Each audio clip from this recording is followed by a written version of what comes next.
Hello friends, welcome to our study online education, जहाँ पे skill tell education में मैं आशीष बचवानी आपको पढ़ाने वाला हूँ। स्टैंडर्ड 7 में हिस्ट्री पढ़ने वाला है।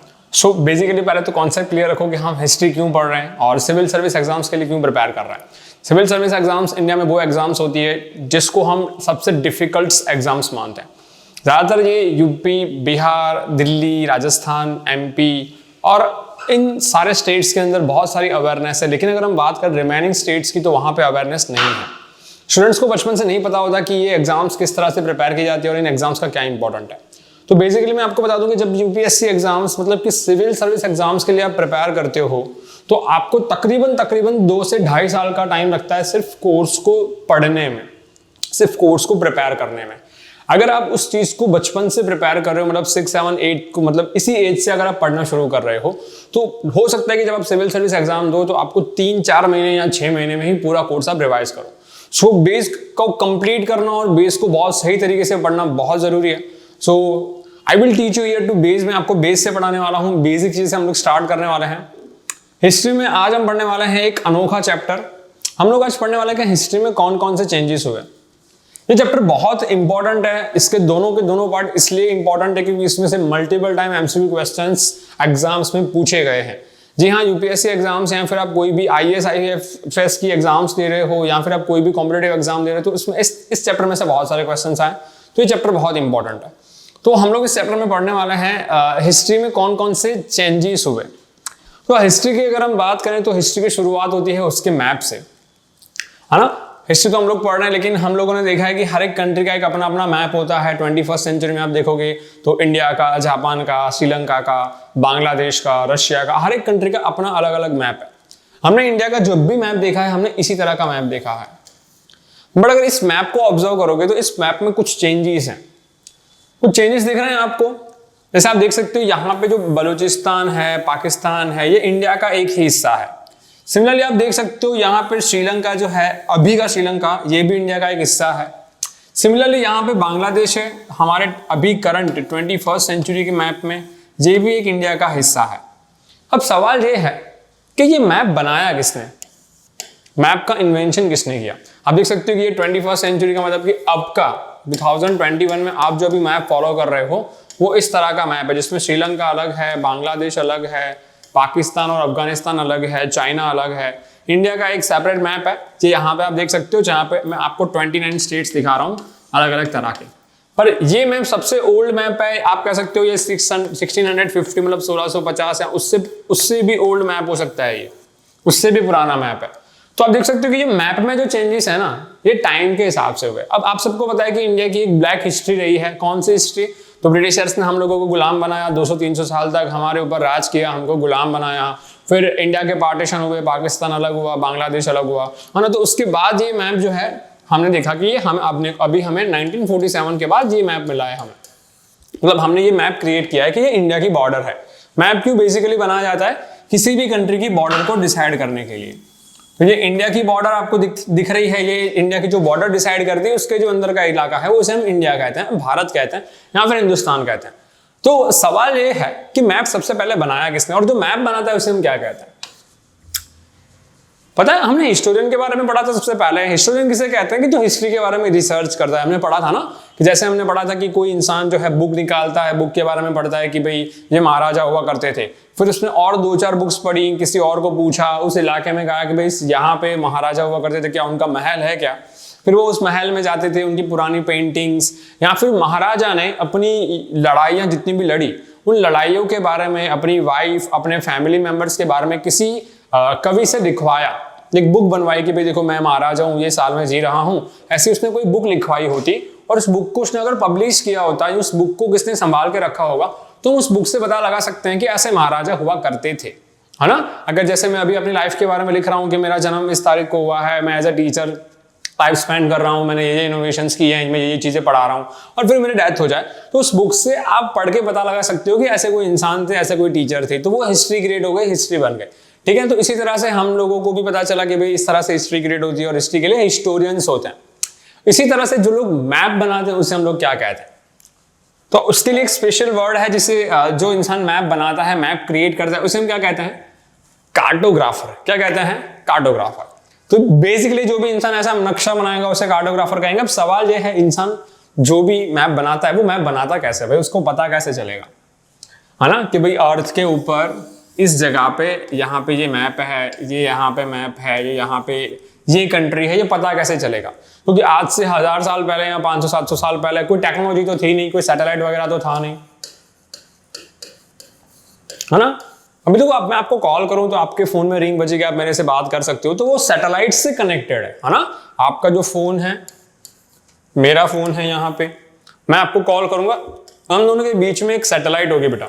वो सैटेलाइट क्या करेगी, हम दोनों को बात करने के लिए हेल्पफुल रहेगी, वो रेस को ट्रांसमिट करेगी, उस रेस से हम लोग बात कर सकते हैं, मैं आपसे बात कर सकता हूं। तो ये टेक्नोलॉजी जो है सैटेलाइट वाली, उस सैटेलाइट से हम ये भी पता लगा सकते हैं कि अर्थ के ऊपर कौन सी कंट्री किस लोकेशन में है। पर सवाल ये, अगर मानो सैटेलाइट ही नहीं है तो कार्टोग्राफर किस तरह से मैप बनाते थे, है ना, ये सबसे बड़ा सवाल है। तो कार्टोग्राफर क्या करते थे, अपने आसपास में जितने भी इलाके हैं वहां पे जितने भी लोग रहते थे उनके इलाकों के हिसाब से बॉर्डर डिसाइड कर देते हैं। आप देख सकते हो यहाँ पे मैं सबसे पुराना मैप आपके सामने लेकर आया, बहुत बहुत बहुत पुराना मैप है, आपने शायद देखा होगा, ये ओल्डेस्ट मैप है। और ये कौन सा मैप है, वर्ल्ड मैप है। कौन सा मैप है, वर्ल्ड मैप है। अब मुझे बताओ कि ये वर्ल्ड मैप में इंडिया कहां पर है, ढूंढ के दिखाओ इंडिया कहां पर है।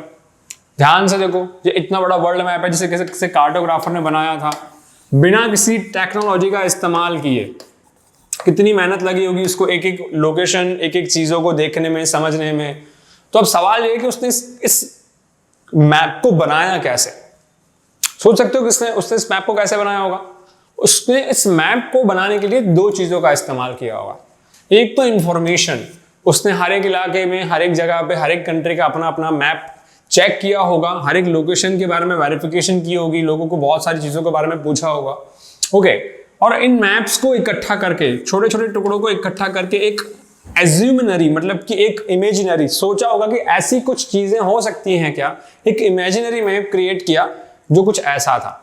एक इमेजिनरी मैप है, ये रियल मैप नहीं है। रियल मैप अभी हम लोग देखते हैं 21वीं सेंचुरी का, जो लेटेस्ट टेक्नोलॉजी से बनाया गया होता है ना, जिससे हम लोग पता लगा सकते हैं कि इस कंट्री में इस जगह पे ये हो रहा है, इस कंट्री में इस जगह पे ये हो रहा है, इस कंट्री में इस जगह पे ये लोग हैं। तो यहां पे अगर आप वेरीफाई करोगे तो आपको शायद जो इंडिया है इसके आसपास मिले, इस सर्कल के आसपास शायद आपको इंडिया मिले, है ना। बट यहाँ पे इतना क्लियर बताना भी बहुत डिफिकल्ट है कि इंडिया है भी या नहीं, क्योंकि यहाँ पे जितनी भी क्लैरिफिकेशन दी गई है मैप की कि भाई इतनी इतनी जगह है, इतनी इतनी जगह है, इसको इंफॉर्मेशन को कलेक्ट करके बनाया गया था। और वो इंफॉर्मेशन सही भी थी या गलत थी ये कोई नहीं बता सकता, है ना। हिस्ट्री में जैसा मैंने कोई बुक में कोई चीज लिख दी कि भाई मैं यहाँ पे ये इनोवेशन कर रहा हूँ या यहाँ पे मैं ये चीज पढ़ा रहा हूँ, क्योंकि मेरे डेथ होने के बाद क्या आप उसको वेरीफाई करोगे कि मैंने जो चीज लिखी है वो सही थी या गलत, है ना। तो इस चीज को हम लोग इतना प्रूव नहीं कर सकते कि ये सही है गलत, बट इससे हम लोग एज्यूम लगा सकते हैं अभी के मैप को कंपेयर करके। अभी हमारा जो 21वीं सेंचुरी का जो वर्ल्ड मैप है उसके साथ कंपेयर करके हम देख सकते हैं ना कि हाँ भाई ये कितना सही है और कितना गलत, है ना। तो कार्टोग्राफर क्या करते थे, मैप बनाते थे बेसिकली, वो इस तरह से बैठकर पेन पेंसिल पूरा एक टेबल चार्ट बनाकर अलग अलग कंट्रीज के मैप को ऑब्जर्व कर अलग अलग कंट्रीज के जितने भी मैप है उसको इकट्ठा करके मैप बनाते थे। ठीक है, आपको भी क्या करना है, ऐसा एक मैप बनाने का, ड्रॉ करने का ट्राई करना है किसी भी मैप को लेकर। यहां पे मैंने रख दिया है 21वीं सेंचुरी का रियल वर्ल्ड मैप, है ना। देख सकते हो ये रियल वर्ल्ड मैप है, उसको आप कंपेयर करोगे ना इससे पहले वाली इमेज को, तो वो कुछ ना कुछ थोड़ा बहुत मिलता जुलता होगा। तो चलो ऑब्जर्व करते हैं, ये कौन सी कंट्री है, Russia, India, Pakistan, Nepal, Bhutan, China, Mongolia. यहां पे आप देखो जापान, जापान के बारे में आपने सुना होगा, तो देखो इंडिया और जापान के बीच में कितना डिस्टेंस है। वैसे आपने ऑस्ट्रेलिया के बारे में सुना होगा, तो ऑस्ट्रेलिया इंडिया के नीचे है, आप देख सकते हो यहां पे आप देख सकते हो इजिप्टियन कंट्रीज है, नाइजर है, माली है, ये सारी की सारी कंट्रीज आप देख सकते हो, छोटी बड़ी अफ्रीकन कंट्रीज। ऊपर आप यूरोपियन कंट्रीज देख सकते हो यहां पे।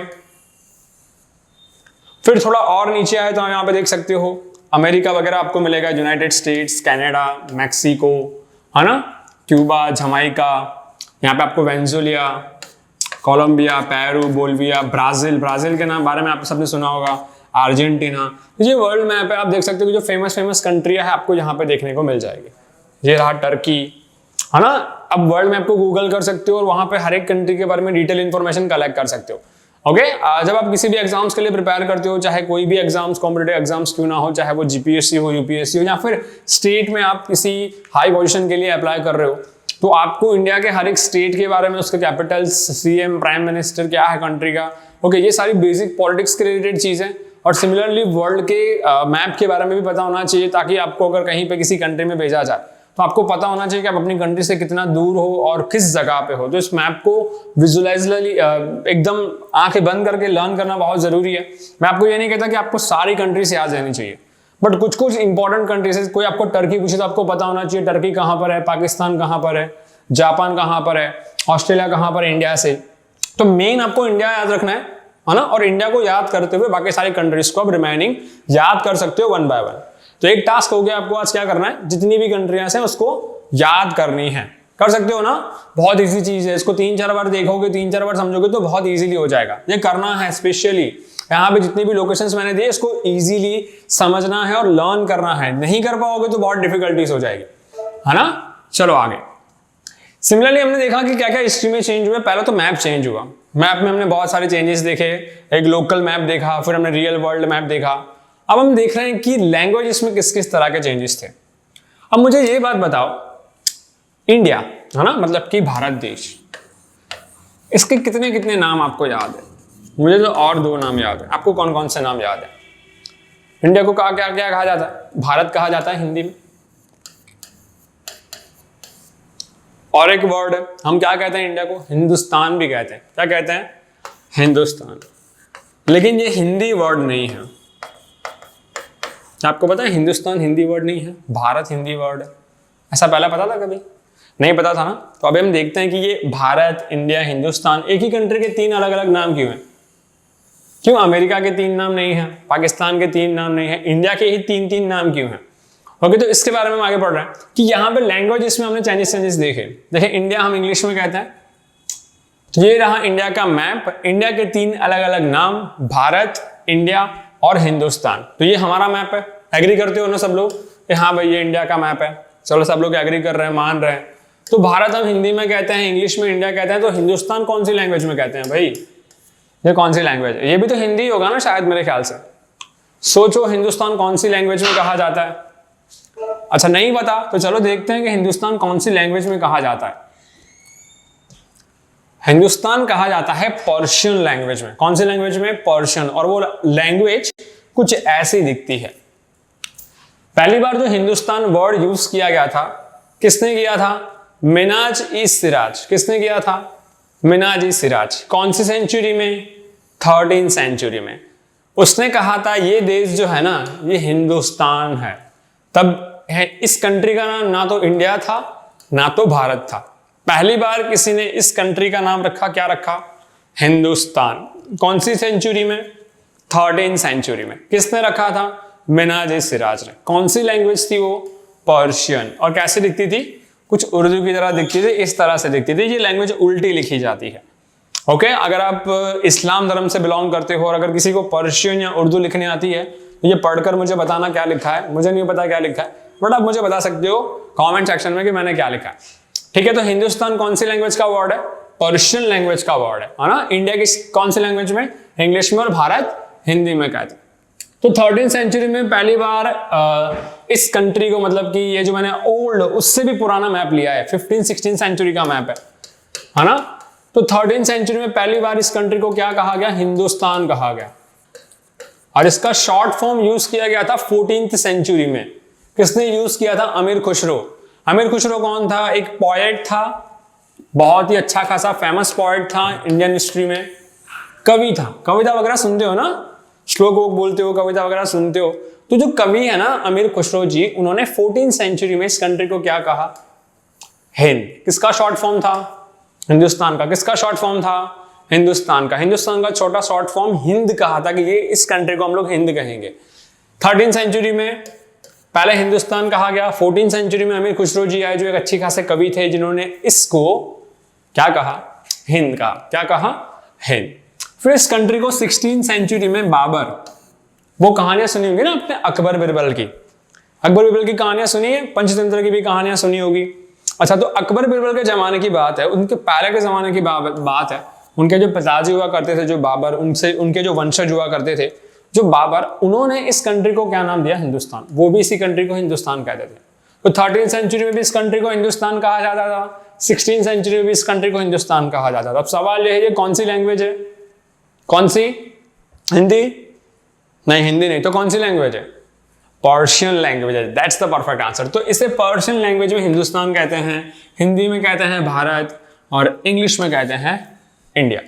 ओके, तो ये हिंदुस्तान का मैप है, इंडिया का मैप नहीं है। हिंदुस्तान लिखा हुआ है यहाँ पे मैंने, और यहाँ पे इसके आसपास अलग अलग छोटी छोटी कंट्रीज को मिला के ये ओल्ड पुराना वाला मैप क्रिएट किया गया है। आगे अगर हम इसी चीज में हम लोग पढ़ें, कंटिन्यू, तो आप देख सकते हो कि पहले फॉरेनर किसे कहते हैं। पहले हम फॉरेनर समझ लें कि फॉरेनर किसे कहते हैं। अच्छा, कभी वर्ड सुना है फॉरेनर? आपके फैमिली में ना, आपके ताऊ के, चाचा के, या फिर मौसी का, या आपका सगा भाई, मॉम डैड, कोई ना कोई कंट्री के बाहर होगा, है ना। मान लो आप कहाँ पे अभी इंडिया में हो और आपके फैमिली रिलेशन में कोई भारत से बाहर गया है ना। या फिर मान लो कि आप इंडिया में रह रहे हो और आपने किसी अंग्रेज को देख लिया जो जापान से आया हुआ है, इंग्लैंड से आया हुआ है, या यूएसए से आया है, ऑस्ट्रेलिया से आया है, बहुत सारी कंट्री हैं, दुबई है, और कोई कंट्री ऐड करनी है? Japan, England, USA, Canada add कर दो। बहुत सारे लोग जा रहे हैं अब तो, आजकल कोरोना में भी लोग कनाडा जा रहे हैं। आप कहीं पे मत जाइए, घर पे बैठे पढ़िए, हमारे साथ बैठ के पढ़िए। चलो, सो इंडिया में बहुत सारे लोग बाहर से आते हैं, Australia, Canada, USA, England, Japan and Dubai से। तो जो भी लोग भारत में नहीं रहते, हमारे साथ नहीं रहते, बाहर की कंट्री से आते हैं, इन लोगों को हम लोग क्या कहते हैं? फॉरेनर। क्या कहते हैं? फॉरेनर। कहते हैं या नहीं कहते हैं भाई? बोलो फटाफट। जी हाँ, हम उनको फॉरेनर कहते हैं। पर पहले के जमाने में, पहले का जमाना मतलब कौन सा जमाना? 13th सेंचुरी से लेकर 19th सेंचुरी के बीच में, 19 तो नहीं, 16th सेंचुरी के बीच में फॉरेनर किसको कहा जाता था? यू नो दैट कि 13th सेंचुरी से लेकर 16th सेंचुरी के बीच में फॉरेनर किसे कहा जाता था? नहीं पता? अच्छा, तो मैं बता रहा हूं कि 13th सेंचुरी से 16th सेंचुरी, उससे भी बहुत पहले फॉरेनर उसे कहा जाता था जो आपके विलेज और आपके सिटी का नहीं है। जैसे मान लो मैं मुंबई से बिलोंग कर रहा हूं और आप अहमदाबाद से बिलोंग कर रहे हो। ओके, तो आप अगर अहमदाबाद से मुंबई आए तो मैं आपको क्या कहूंगा? फॉरेनर। क्योंकि मैं तो मुंबई में रह रहा हूं, मुंबई मेरा गांव है, मुंबई मेरा शहर है, और आप अहमदाबाद से आ रहे हो तो आप मेरे लिए फॉरेनर हो। ऐसा पहले होता था कि कोई इंसान किसी और राज्य से आ रहा है, जैसे मैं गुजरात राज्य में रह रहा हूं, आप राजस्थान में रह रहे हो, तो अगर राजस्थान से कोई गुजरात आ रहा है, उस राजस्थान वासी को गुजरात वासी क्या कहेंगे? फॉरेनर। टर्म क्लियर हो गया? पहले के जमाने में फॉरेनर कैसे किसे कहते थे? कि जो विलेज और अदर सिटी से आते थे। और अभी के टाइम में फॉरेनर किसे कहते हैं? जो अपनी नहीं लेकिन किसी और कंट्री से आते हैं। ओके, टर्म क्लियर हो गई। इसको एक बार बाय वर्ड समझ लेते हैं कि ये डेफिनेशन क्या कहती है कि फॉरेनर किसे कहा जाता है और कौन सी लैंग्वेज है फॉरेनर।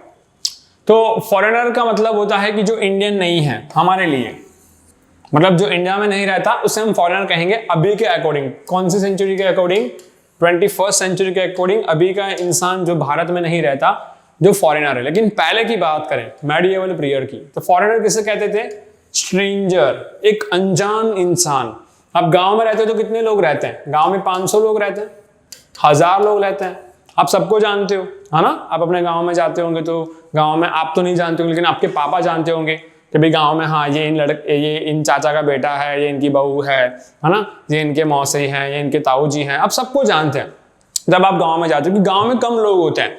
लेकिन अगर कोई बाहर के गांव का कोई आ जाए तो, मान लो कि आप गुड़गांव में रह रहे हो, मान लो ये आपके गांव का नाम है, आप छतरपुर से आ रहे हो, कोई अनजान इंसान अगर गांव में दिख जाए तो सब गांव वाले कैसे घूर घूर के देखते हैं, भाई ये इंसान को तो मैंने पहली बार देखा है। तो जब आप गांव में कोई बाहर का कोई नया इंसान आ जाता है तो उन गांव वालों के लिए जो बाहर का इंसान है वो क्या हो जाएगा? फॉरेनर। क्या हो जाएगा? फॉरेनर। अब फॉरेनर को हिंदी में क्या कहते हैं? परदेसी।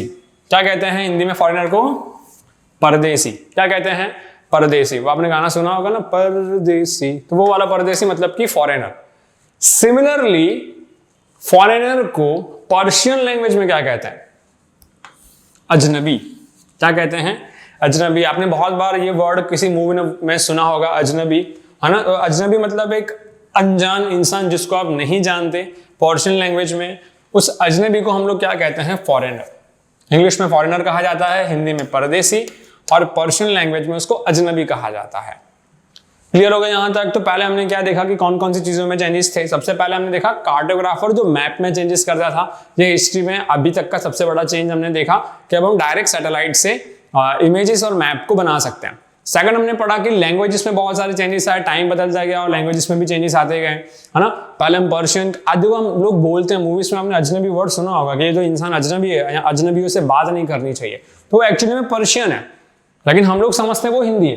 तो धीरे धीरे कुछ कुछ लैंग्वेजेस मिक्स होती गई, समय के हिसाब से जो वर्ड हैं कुछ कुछ याद रह गए, उनका मतलब हमने अलग लैंग्वेज में कुछ अलग ही निकाला, और धीरे धीरे हम लोग लैंग्वेज में भी एक्सपर्ट होते गए। पहले हम लोग हिंदी बोलते थे भारत में, अब धीरे धीरे लोग इंग्लिश बोलने लगे हैं, मराठी बोलने लगे हैं, गुजराती, पंजाबी, हम अलग अलग लैंग्वेज बोलना शुरू कर दिया है और समझना भी शुरू किया है हम लोगों ने। तो ये कहीं ना कहीं हमारे हिस्ट्री में चेंजेस हैं, बहुत सारे चेंजेस हैं। तो लैंग्वेजेस में चेंजेस देख लिया, मैप में चेंजेस देख लिया। अब हम देखते हैं रिसोर्सेज में कौन कौन से चेंजेस आए, कौन कौन से रिसोर्सेज हमने देखे हैं अब तक। हमने देखा है कि रिसोर्स किस किस से पता चलता है। हमने पहले के जमाने में पुरानी, बहुत ही पुरानी स्कल्पचर, मतलब की मूर्तियां देखी हैं। आपने ऐसी पुरानी मूर्तियां देखी होगी, मंदिर मस्जिद में ऐसी मूर्तियां देखी होगी। आप मंदिर में जाते हो सब लोग, जितने लोग हिंदू में सब मंदिर में जाते होंगे। अगर कोई इस्लाम धर्म से बिलोंग करता है तो वो मस्जिद में जाता होगा। तो अगर आप मंदिर में जा रहे हो या मस्जिद में जा रहे हो ना, मंदिर के बाहर, दरवाजे के बाहर आप ऐसी मूर्तियां देख सकते हो, है ना। ऐसे डिजाइन बनाई हुई होती है मंदिर के दरवाजे के ऊपर, है ना। देखो, है ना, इंडिया में ना ऐसा कोई धर्म का भेदभाव नहीं है। अगर आप इस्लाम धर्म से भी बिलोंग करते हो तो भी मंदिर जा सकते हो, और अगर आप हिंदू धर्म से बिलोंग करते हो तो भी आप मस्जिद जा सकते हो, है ना, देखने के लिए कि उनका जो तरीका है बनाने का, उनका जो पूरा का पूरा मेथड है कितना अलग है, उससे आप सीख सकते हो। तो अगर आप इस्लाम धर्म से बिलोंग करते हो तो भी मंदिर में जाइए, एक बार देखिए कि किस तरह से मंदिर बनाया गया है। और आप अगर हिंदू धर्म से बिलोंग करते हो तो एक बार मस्जिद जाइए, देखिए मस्जिद किस तरह से बनाई जाती है, किस तरह से वो लोग नमाज पढ़ते हैं और किस तरह से वो अपनी अलग अलग धर्म और परंपराओं को फॉलो करते हैं। तो ये सीखने जैसी चीज है जिससे हमें हिस्ट्री के बारे में पता चलता है। तो हिस्ट्री के बारे में हमें अलग अलग मूर्तियां या अलग अलग जितने भी स्कल्पचर मिले उससे पता चलता है। सबसे इंपॉर्टेंट टॉपिक, हिस्ट्री के बारे में किस चीज से जान सकते हैं, हिस्ट्री से जान सकते हैं ना। अगर आप हिस्ट्री को जानोगे बुक से जान सकते हैं। बुक आपने अगर कोई अच्छी तरीके से देख ली, कोई बुक को आपने पढ़ लिया और उसमें लिखा था कि 13वीं सेंचुरी में एक महाराजा थे और 14वीं सेंचुरी में ये महाराजा थे जो बहुत ही वीर थे। अच्छा, मुझे कोई एक महाराजा का नाम बताओ जिसका नाम आपको पता हो, जो बहुत ही वीर महाराजा रहे हो। याद है कोई ऐसा महाराज जो बहुत ही वीर हो या फिर बहुत ही एकदम ब्रिलियंट हो? छत्रपति शिवाजी महाराज का आपने नाम सुना होगा। तो ऐसे बहुत सारे वीर महाराजा हमारे हिस्ट्री में हो गए जिसके बारे में हम बुक्स से इंफॉर्मेशन कलेक्ट कर सकते हैं। सिमिलरली आप अभी देखो मार्केट में जाते हो तो 10 रुपए की नोट यूज करते हो ना, मम्मी आपको 10 रुपए देती होगी, 20 रुपए देती होगी, 100 रुपए देती होगी। तो वो करेंसी जो हम यूज करते हैं, पहले के जमाने में, बहुत पहले ऐसी करेंसियां नहीं होती थी। हिस्ट्री में ऐसी करेंसियां नहीं होती थी, हिस्ट्री में होते थे ऐसे कॉइन्स। आपके घर में भी ऐसे ओल्ड कॉइन होंगे, आपके मम्मी पापा ने संभाल के रखे होंगे। आपके घर में एक ऐसा कॉइन होगा, उसके बीच में हॉल होगा, कॉइन के बीचों में एक छोटा एक हॉल होगा, वो चेक कीजिए, वो बहुत ही पुराना कॉइन है। आप अपने मम्मी पापा से पूछ सकते हैं कि वो करेंसी कितने रुपए की और कब यूज होती थी, उसके बारे में थोड़ी इंफॉर्मेशन कलेक्ट कीजिए, तो आपको पता चलेगा कि कॉइन का कितना वैल्यू था और किस तरह से कॉइन बनाए जाते थे, कौन सी मेटल के कॉइन थे, ये भी आप इंफॉर्मेशन कलेक्ट कर सकते हो और हिस्टोरियन बन सकते हो। तो यहाँ पे आप देख सकते हो और कौन कौन सी चीजें, मैन्यूस्क्रिप्ट, इसके बारे में हमने 6th में पढ़ा था कि बुक के ऊपर लिखी गई जो पुरानी कथाएं हैं, जो ऋषि मुनियों ने लिखी थी, किसी वेद व्यास ने लिखी थी या फिर वाल्मीकि ने लिखी थी, कोई भी हो सकता है राइटर, है ना। महाभारत रामायण के राइटर हो सकते हैं या किसी जैसे हम बात करें तो इतने पुराने राइटर के आप कोई भी बुक पढ़ो उसमें किसी न किसी बुक में उनका उल्लेख मिलेगा, उनका नाम आपको देखने को मिलेगा। तो इतने पुराने जो राइटर थे जो बुक लिख के जाते थे, अपने हाथ से लिखते थे, जो पेजेस होते थे किसके होते थे, किसी ट्री की बाग से। हमने मैन्यूस्क्रिप्ट के बारे में और पढ़ा था, या किसी पाम ट्री है, पाम ट्री की अगर बाग्स पे या उसके पत्तों पे लिखा जाए तो वो मैन्यूस्क्रिप्ट माना जाएगा। तो मैन्यूस्क्रिप्ट के बारे में हमने पढ़ा था, बुक्स में लिखी गई लिखने वाली चीजें। तो लोग हाथ से क्यों लिखते थे बेटा? क्योंकि तब प्रिंटिंग प्रेस नहीं होते थे ना। आज देखो आपको अगर कोई चीज लिखनी है तो आप जेरोक्स करवा लो, प्रिंट निकलवा दो, हो गई चीजें। बट उस टाइम में जेरोक्स मशीन नहीं होती थी, प्रिंटिंग मशीन नहीं होती थी, इसलिए उसको बुक्स को हाथ से लिखना पड़ता था। तो हाथ से लिखी जा रही वाली जितनी भी चीजें हैं, है ना, वो एक हिस्ट्री का एक पार्ट बनता है तो कॉइन्स से, बुक से, अलग अलग स्कल्पचर से, अलग अलग बुक से, मैन्यूस्क्रिप्ट से हम हमारे हिस्ट्री के बारे में जान सकते हैं। उसके बाद बेटा टाइम चेंज हुआ और कुछ टेक्नोलॉजीज आई इन 1000 सालों के बीच में। This is the between 1000 years from between 700 before Christ to 1750 Christ. कौन से चेंजेस हुए देखते हैं। सबसे पहला चेंज आया इरिगेशन मेथड में। इरिगेशन मतलब खेती करना, खेती को सिंचाई प्रोवाइड करना, हमने पढ़ा था ना, फार्मिंग में इरिगेशन मेथड्स पढ़ी थी हमने। सबसे पहला चेंज आया इस तरह का इरिगेशन व्हील। तो इसके बारे में पढ़ते हैं कि इरिगेशन व्हील है क्या। तो इरिगेशन क्या है? सिंचाई करना।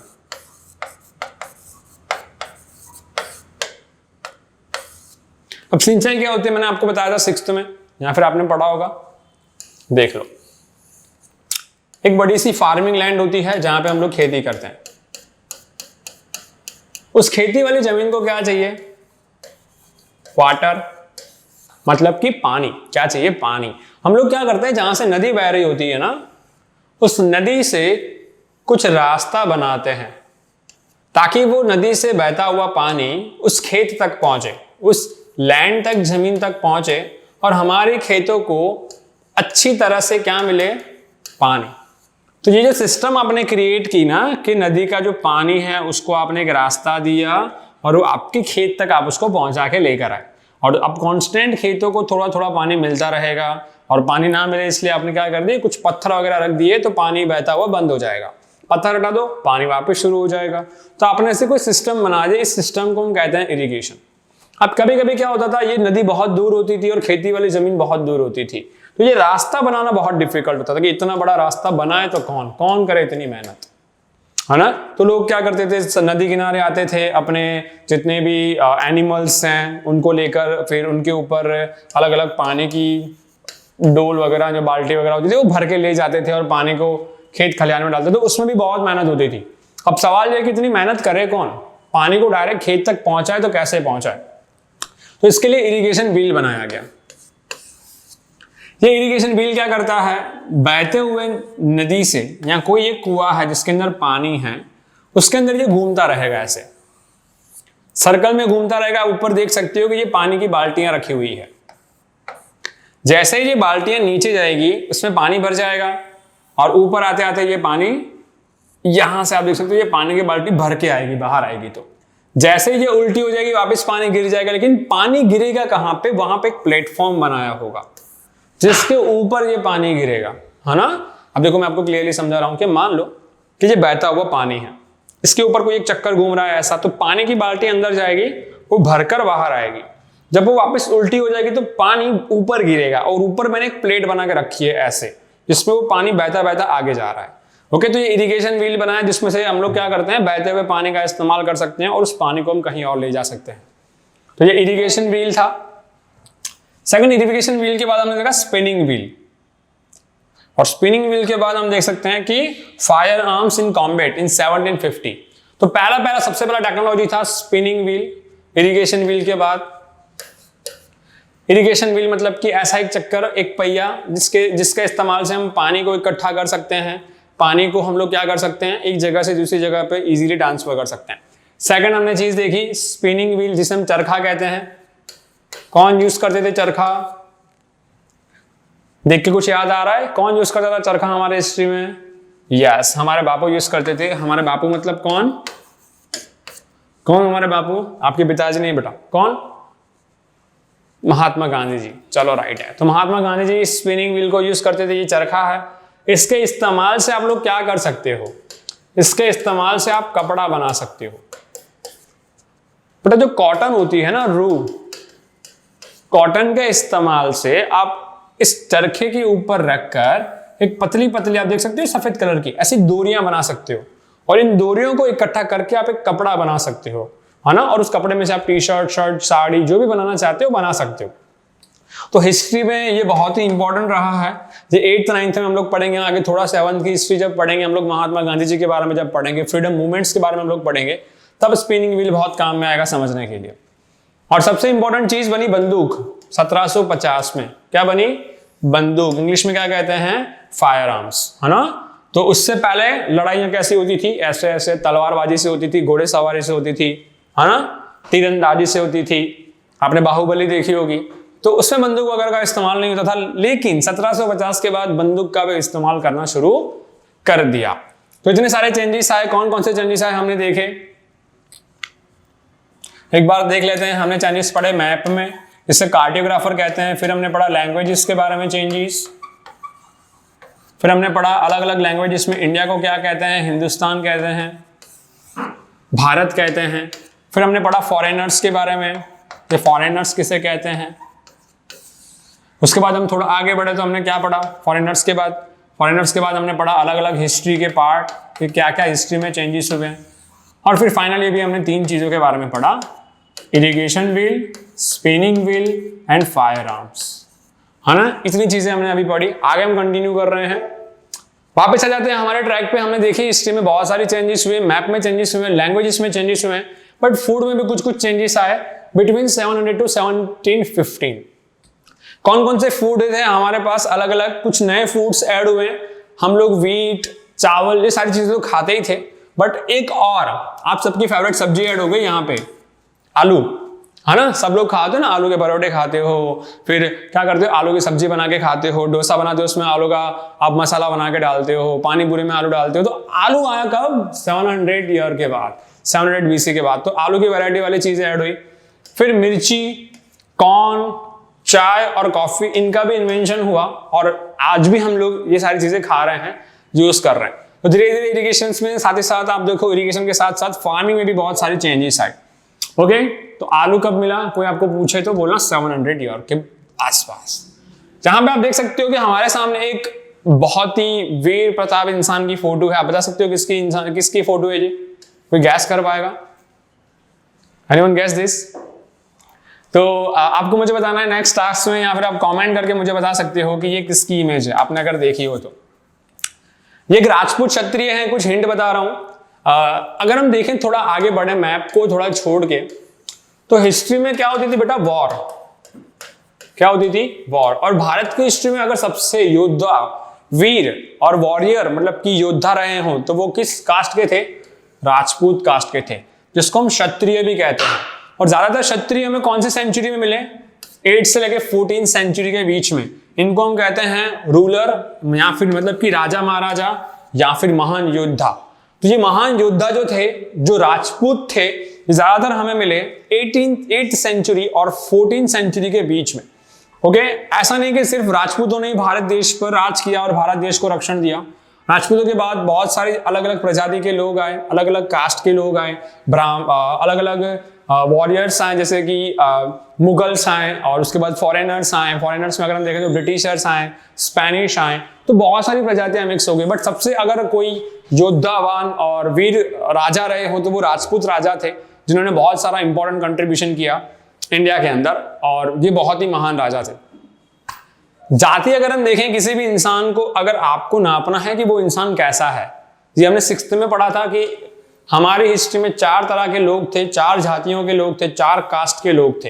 जैसे आप लोग अगर होंगे हिंदू, जैन, सिंधी, मराठी, या फिर आप देखोगे कोई राजस्थानी होगा, कोई राजपूत होगा, कोई क्षत्रिय होगा, कोई ब्राह्मण होगा। पर इन सबको अगर हम अलग रखें तो पहले इंडिया में 4 ही जातियां थी, 4 ही कास्ट के लोग थे।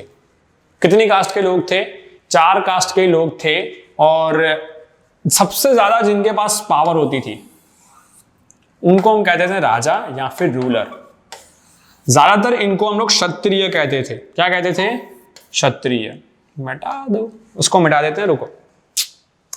इनको हम लोग क्या कहते थे, ज्यादा पावरफुल जो लोग थे उसे हम क्षत्रिय कहते थे। ज्यादातर वो लोग राजा महाराजा होते थे। तो ये 6th में हमने पढ़ लिया है, एक बार फिर से रिपीट करते हैं। अगर आपने 6th का स्किल्टल एजुकेशन का वीडियोस का जो पैकेज है वो नहीं लिया या नहीं देखा तो उसको एक बार देख लीजिए, आपका बेस पक्का हो जाएगा। बहुत सारी चीजें सीखने को मिलेगी, बहुत छोटी छोटी चीजें मैंने वहां पे इजी वे में एक्सप्लेन की हैं। ओके, वहां पे मैंने डिटेल में बताया कि ब्राह्मण, क्षत्रिय, वैश्य और शूद्र कहाँ किसे कहते हैं, इसके लिए पूरा एक अलग से चैप्टर भी है। तो यहाँ पे मैं आपको सिर्फ ये चीज बता सकता हूँ कि 4 अलग अलग जाति के लोग थे।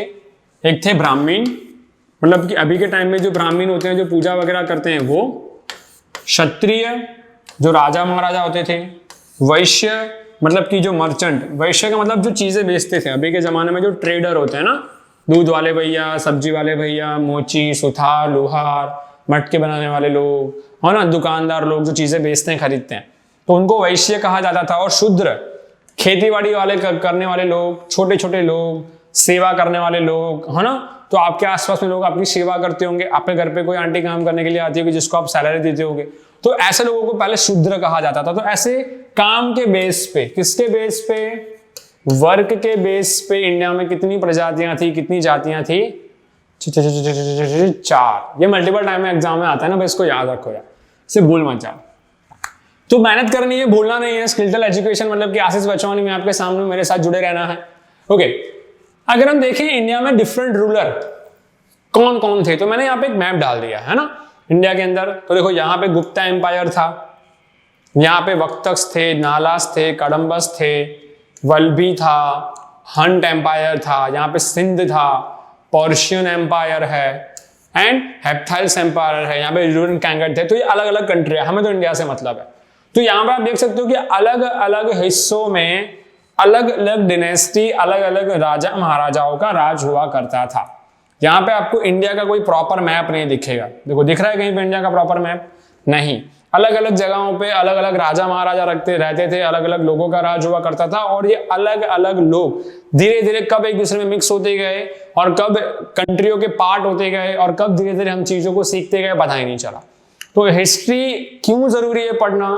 ताकि हमें पता चले कि हमने हमारी लाइफ में क्या चेंज किया है और हमें कितनी चीजों को और चेंज करना है। इसलिए हिस्ट्री पढ़ते हैं ना। हिस्ट्री बोरिंग लगती है ना थोड़ी बहुत, बट हिस्ट्री बोरिंग क्यों है?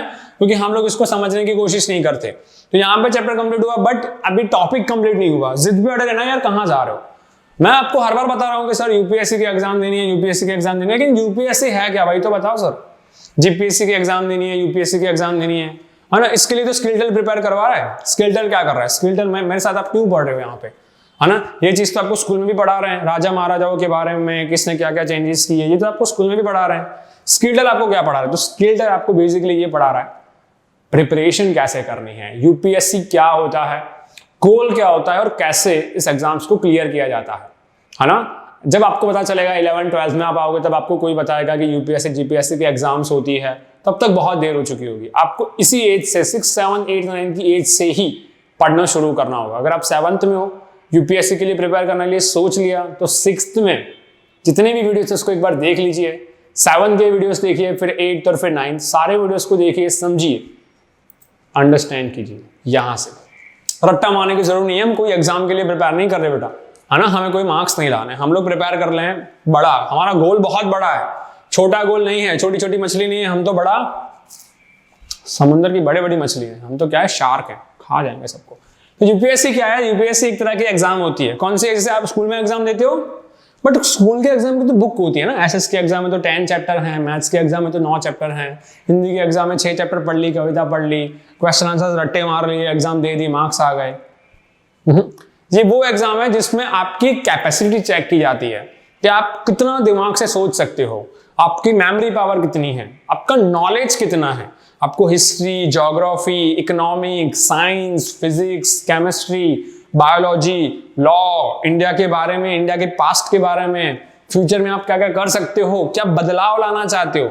आपको अगर लगता है ना कि आपके आसपास कोई ऐसा पॉलिटिशियन है जिसने कोई गलत काम किया और आप चाहते हो उसको सजा दो, और कोई इंसान उसको सजा नहीं दे रहा, तो आपके पास क्या होनी चाहिए? पावर। और पावर किससे मिलेगी? यूपीएससी एग्जाम्स क्लियर करने के बाद। ये भारत की सबसे डिफिकल्ट एग्जाम मानी जाती है, सबसे बड़ी एग्जाम मानी जाती है। इसको क्रैक करने के लिए इसका रिवीजन और प्रिपरेशन करने में कितना टाइम लगता है? 2 साल, कॉलेज करने के बाद वो भी। पर अगर आप अभी से प्रिपेयर कर रहे हो, इसी एज से प्रिपेयर कर रहे हो, कांस्टेंट प्रिपेयर कर रहे हो, डेली प्रिपेयर कर रहे हो, अपने आप को तैयार कर रहे हो ना, तो इसको आप 1 साल में कंप्लीट कर सकते हो और पहली एग्जाम देकर क्लियर कर सकते हो। इसके अंदर सब कुछ पूछा जाता है। 6 7 8 9th 10th 11th 12th, आप जिस फील्ड से बैचलर डिग्री कर रहे हो, कॉलेज कर रहे हो, वो फील्ड के क्वेश्चन आंसर, बहुत सारी चीजें होती है यूपीएससी एग्जाम, है ना। ये एग्जाम क्लियर करना बहुत ही डिफिकल्ट है।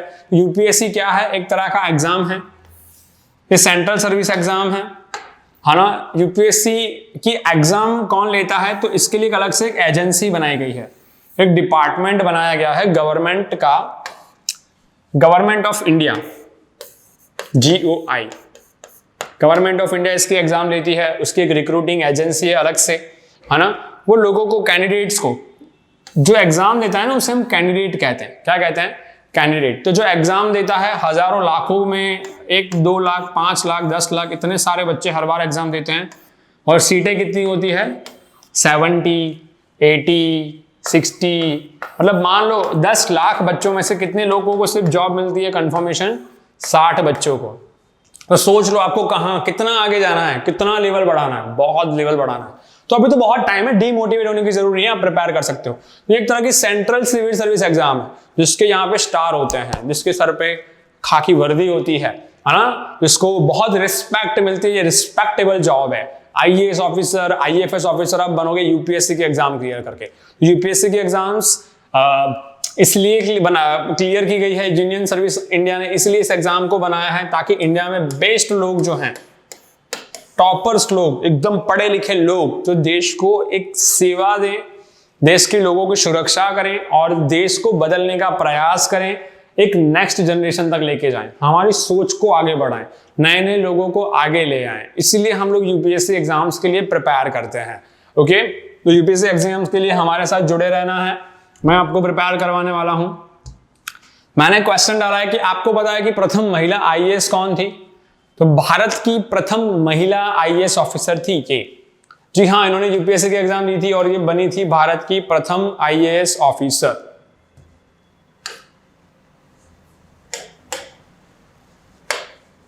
एक मिनट देख लेते हैं।